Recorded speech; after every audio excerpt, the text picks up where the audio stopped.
Hey, what's up, folks? It's Undy. You guys have been asking for this for a long time, and I've delayed long enough. So I'm finally coming to you to show you and give you a tour of my booth, my recording space. So without any further ado, come check it out.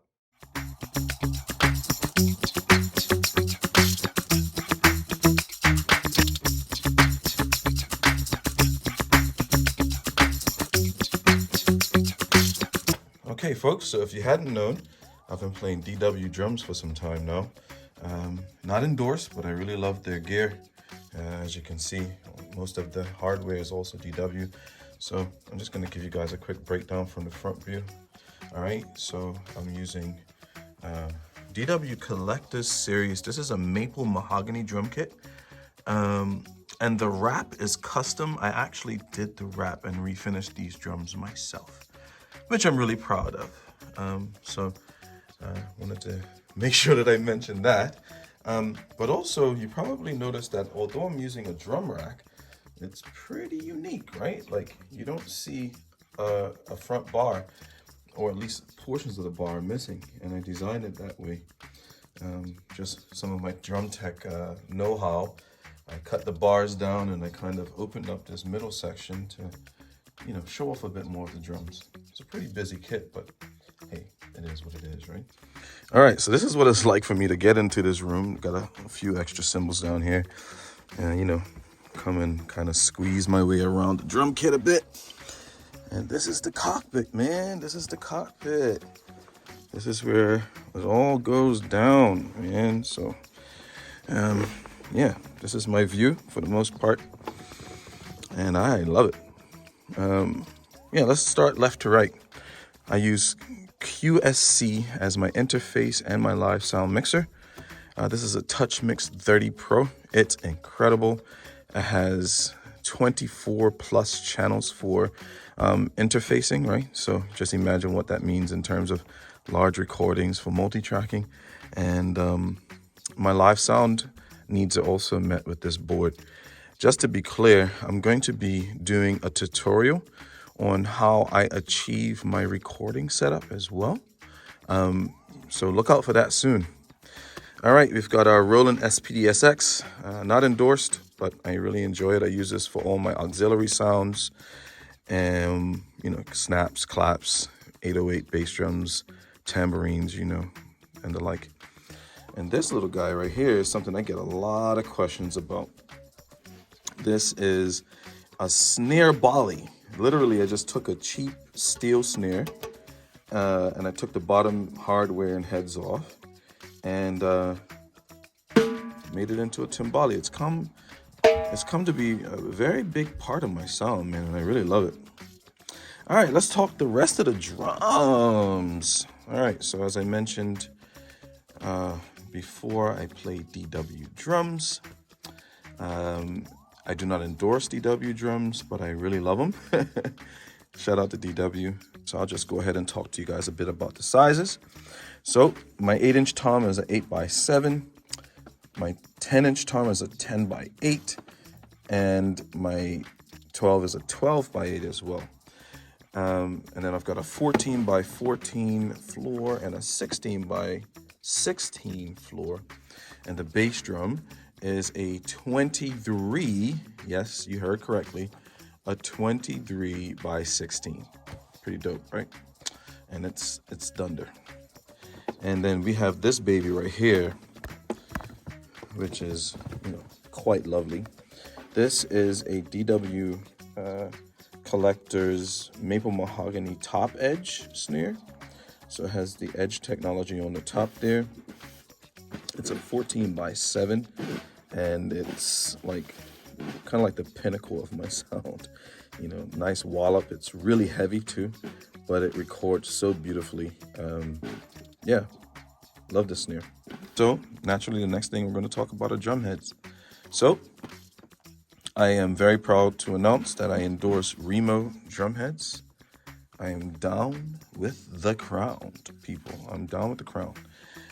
My favorite snare drum head is the Black Suede Emperor. It is very durable. It gives a nice dark tone to really high tune pitching, which I like. probably my favorite snare drum head. And I have all clear vintage Emperors on the toms. Probably the most durable drum head on the market, but not just for that reason. I mean, I just love the tone that I get from these drum heads. Like, it's really incredible. Really warm. It seems to accentuate the mid to low registers. So, you know, it really lends itself to my sound, you know, beefy, very well controlled as well. Yeah, drum heads. Oh, and over here, I have a clear Emperor on the snare bally. Clear Emperor. All right. How about we talk microphones? Very, very, very proud and happy to represent such an incredible company, SE Electronics. SE Electronics welcomed me to the family about a couple of months ago, and it's been a wonderful relationship since. So I'll just give you a quick tour of my drum mic setup, left to right. All right, so I'm using the SE8 for close hi-hat miking. It's really a perfect small pencil condenser microphone. It's has so many different really good settings as well. And it just captures that natural sound that I'm looking for out of my hi-hats, because I'm very critical about my hi-hat sound. All right, we also have on the toms, I'm using V-Beats. So V-Beats on the rack toms as well as on the 14-inch floor. And I'm using a V-Kick on the floor as well. The 16 particularly, I just want that thing to really rumble and thunder, as you probably hear in my videos. And then I really love this microphone. This is the V7X. I have it mounted off of the drum rack, but it's on a shock mount. I also have another one here. And then under here, I'm miking the bottom head with the V7X as well. And the bass drum is mic'd internally. I'm not sure if you can see it, but it's mic'd internally with a V-Kick. I don't need more than one mic with the V-Kick. It's pretty amazing for recordings. And then something I'm really proud of and I really love are my overheads. These are the SE4400As. I have a matched pair and love them to death. Also, I'm miking my ride. Let's see if I can. I'm also miking my ride with the SE8 as well. I really like really pronounced, well-defined ride sound in my recording setup. So yeah, that's my mic setup. Shout out to SE Electronics. Tony, appreciate you, brother. I really do. All right, I'm also using exclusively VicFirth Drumsticks. Proud to endorse VicFirth Drumsticks. And for a pretty long time, I was using the Extreme 55As, which are pretty cool, man. Like they're kind of a mix between a 5A and a 5B. But these are the extra long versions, so like they're 16.5 inches. But I've actually just trying out these Benny Greb VicFirth signature models, and let me tell you, they're the exact same diameter, but I'm loving them. I feel like they're really an extension of my arm, which means I'm switching over to those, man. I also have a couple of other sticks in the VicFirth line that I'm really loving as well. We talk about the Modern Jazz. This is the Modern Jazz MJC4. This is the Modern Jazz MJC4. Just something when I need a little bit more clarity on my cymbals, I use that barrel tip, but they're made of maple, which is incredible. So I really love that model as well. Now, who wants to talk cymbals? I'm pretty sure you guys have been wondering what my cymbal setup is. So we're going to talk about it. All right. So I very proudly endorse Zildjian Cymbals, the best in the entire game. And I'm going to tell you why. They have my sound really just wrapped up in a box, and they have a wonderful team of artist relations over there. Eric, Joe, Kirsten, really appreciate you guys for all the support. Yeah, man. So let's just talk about my setup. It's very unique, and this is kind of my go-to setup. This is what I've got set up for the minute. I've got some other gear as well, but let's talk about what I got set up here. So I have a very unique set of hi-hats here. On the bottom, I have a 15-inch Avitas bottom, which is like the salute to the past, and then I've got a K Custom Fast Crash 15-inch as a hi-hat top. Really really crisp sound. I really love that tone that I'm getting out of those hi-hats. Right over the hi-hat, I have a Custom EFX Splash, and I have something really special up here. This is a cluster crash in 18 inches, but I modified it with my own hole design. So we're gonna call this whole design Celestial. I'll be offering this service in the near future for those who want to have their cymbals modified. This is a prototype 19-inch crash, which is a cluster. Brilliant. It's incredible, probably the best crash I've ever played in my life. And then here, I have a 10-inch A Custom EFX on the bottom, and then I've got a 10-inch trash form on top. Right here, I've got a 14-inch K Mini China that I've done some alterations to as well. Put some hose in it, love it to death. 14-inch K Mini China. All right, over here, I've got a 22-inch K Dark Medium Ride. 22-inch K Dark Medium Ride. In my opinion, it's the best ride in the world. Like, stick definition, crashability, and that bell will knock your head off. Absolutely crazy. Right here, I have a 19-inch K Dark Zen crash. As you can probably tell, I love my 19-inch crashes. And I have this very special stack right here. This stack has 3 cymbals. I'll just take it off here. It's a K EFX 16-inch Oriental China trash with some holes in it. And then I have this bad boy right here, a Azuka. It's an Azuka 15-inch crash, like a Latin percussion crash with some holes in it as well. Stack the 3 of those bad boys together, and we got some serious action going on here in the stack world, man. Pretty crazy. I have another really big stack here for those big accents. This is a 20-inch K cluster crash with holes. I customized as well with a 14-inch Oriental China with holes in it as well, stacked. And this is the big boy stack. The stack of doom. This is a very rare one here. This is a 20-inch K EFX cymbal, and it's just beautiful. Absolutely love it. So that's my main cymbal setup. All right, folks, so now I want to talk to you guys about this little doohickey dooflicky here. Nah, funny. It's actually called Cymbal Resonance System.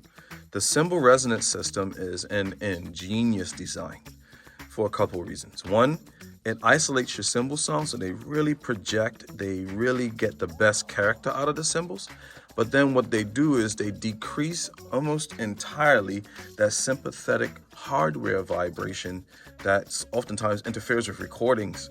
And, you know, us that are really critical with regard to our sound in the studio, these really come in handy. So I really highly suggest you guys reach out to Cymbal Resonance System. Thanks so much, Charlie, for accepting me in the family, and I'm very proud to represent Cymbal Resonance System. All right, folks, so I want to talk to you about a very important, critical piece of equipment for my sound.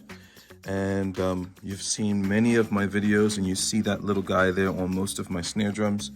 that is Snareweight, ladies and gentlemen. That's the Snareweight number 5 with some custom inserts made for me specifically by the company. These drum dampeners are by far the most incredible on the market, and for one very special reason. They act like a gate, so when you hit the drum, these lift up a little, and then they close just to enough to open the snare up, and then shut it right back down, eliminating any of those unwanted overtones. So thank you so much to Andre and Matt over there at Snareweight.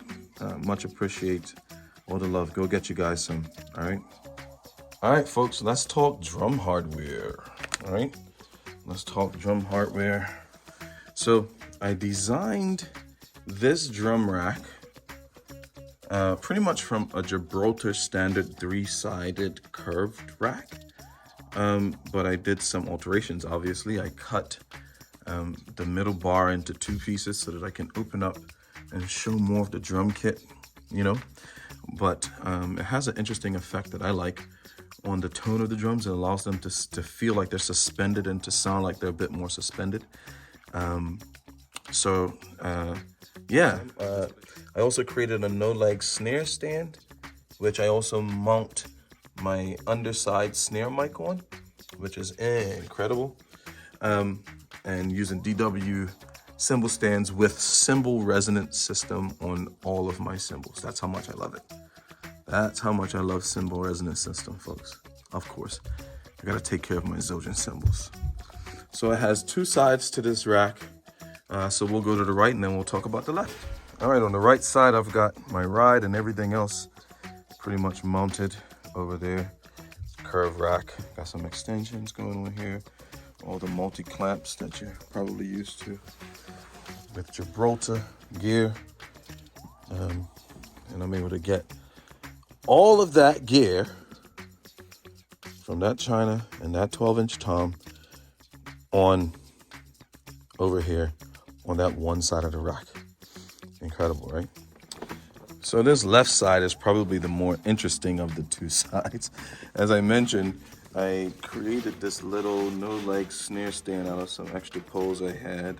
It saves a lot of floor space and cleans up the floor area a whole lot. I was able to connect this clamp to the drum rack that mounts this snare drum mic, man. And I think it's pretty nifty. As I mentioned before, it's on a shock mount, so any vibration from the rack doesn't get picked up on the snare mic. And I have this other snare mic just mounted with a clip. I've only got 2 actual mic stands in the studio that I use, and that's for my hi-hat, and that's also for my ride. Just 2. So it really cleans up the floor space, allows for me to have all of this gear without too much clutter in a very small 10 by 8 room. So I think that's pretty impressive, right? And then further in connection with some hardware, I use a DW 9000 hi-hat stand, 2-leg hi-hat stand, and I was able to stumble upon this really cool deal for these machine drive, chain drive DW double pedals, which are super crazy good. Like, I love them. And that's hardware, folks. Now let's just talk about the other stuff that kind of goes unnoticed, just in case you're wondering where I'm mounting my phone or my camera for the most part. So if you get a front shot of me playing, it's usually over here. I have this little contraption, little thing that holds my phone right over there. Have a light to kind of illuminate from behind when I'm shooting from that angle. And then I've got another one up here for my overheads, and I can kind of position it anywhere so that I get a nice little shot, action shots and whatnot. I got some lights from Amazon, these little lights here. And then I got some strip lighting, so whenever you hear me talk or you see me play, these days you're seeing a cool little light show, and it's noise activated, so even just me talking activates them and they start switching all over the place. I hope this isn't messing with anyone that has issues with seizures. I pray that's not the case. My lovely sign back here, peace and love loudly. I really mean it, folks. Wishing you all that peace and love loudly. Again, shout out to all my companies that take such incredible care of me. QSC, SE Electronics, Snareweight, Cymbal Resonance System, Remo Drumheads, Zildjian Cymbals, VicFirth Drumsticks, and some other really cool announcements that are coming soon. So that's it. You know, took me a while to get to this space, you know, where I'm really comfortable in this area. You know, I built this booth to take it easy on my household and my neighbors so I could play and entertain you guys and provide mentorship and different things like that. If you guys want to know anything else you want to see or know a bit more about with regard to my setup, what I'm using, feel free to leave a comment in the comment section of this video. And thank you. Thank you for coming and checking out this vlog. I hope it was informative and not too boring. Peace and love. Loudly.